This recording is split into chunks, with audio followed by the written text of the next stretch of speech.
I've signed this amendment because I think it's a very sensible amendment, and it does cover some ground that really does need tackling.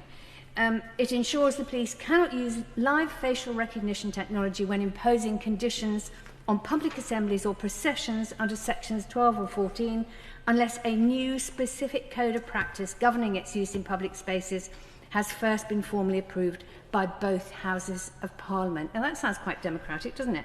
It is intended to safeguard public privacy and civil liberties by requiring democratic oversight before this surveillance technology is deployed in such contexts. It's always interesting to hear the noble Lord, Lord Hogan Howe, former Met Commissioner, on the tiny little areas that we do overlap in agreement on. I think it's very healthy. However, I disagree deeply when he says this isn't the legislation, it should be something else. We keep hearing that. I cannot tell you how many times I and Lady Ducey, for example, and Lord Strasburger have raised this issue here in Parliament and in other places. And the noble Lord Strasburger asked a quite interesting question: why should we care? And quite honestly, I care because I believe in justice and I believe in fairness, and I want that in society. As I pointed out yesterday, I'm a highly privileged white female. I have been arrested, but I was de-arrested almost immediately by the Met Police, who all the surrounding people started saying, "Do you know who she is?" And they immediately took the handcuffs off. And I just think at some point we have to accept that this needs regulation. We cannot accept that the police constantly mark their own homework. And especially, now we were reassured that all the flaws in the algorithm and so on had been fixed, but clearly we can't be sure of that because we don't have any way of knowing exactly what the flaws were and where, who has fixed it. And quite honestly, live facial recognition represents a huge departure from long-established principles of British policing. In this country, people are not required to identify themselves to the police unless they are suspected of wrongdoing. Live facial recognition turns that principle on its head by subjecting everyone in range of a camera to an automated identity check. It treats innocent members of the public as potential suspects and undermines the presumption of innocence. And I disagree deeply with the noble Lord Blencathra when he says it's not a blanket surveillance tool. Of course it is. It is a blanket surveillance tool and is highly dangerous from that point of view. It is a mass biometric surveillance tool. It scans faces in real time, retains images of those flagged by the system, and does so without individuals' knowledge or consent.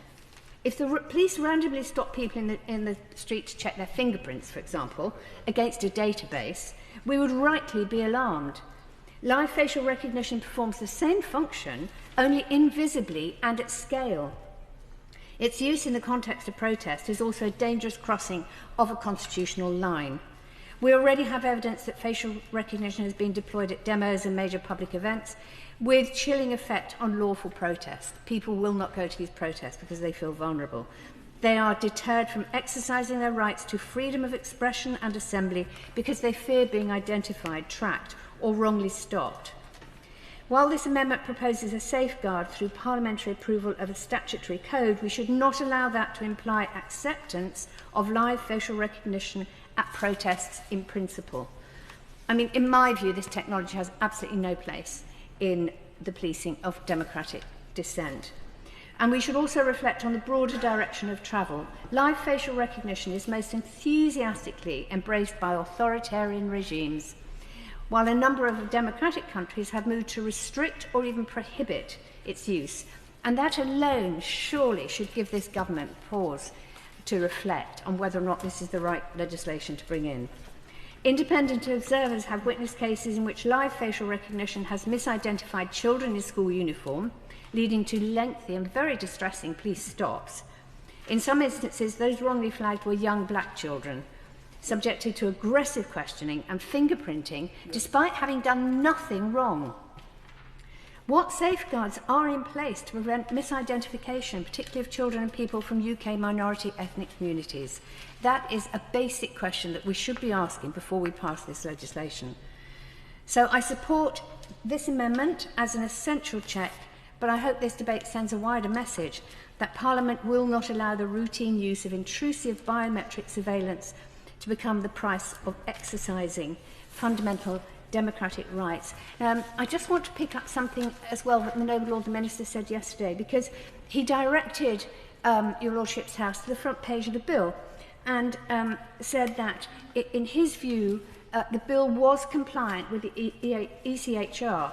But as the Noble Lady Baroness Chakrabarti pointed out, that's his belief, that's his view, that is absolutely not a certificate of accuracy. I'm not suggesting for one moment that there is any intent to deceive. I'm merely saying it is not a certificate of truth.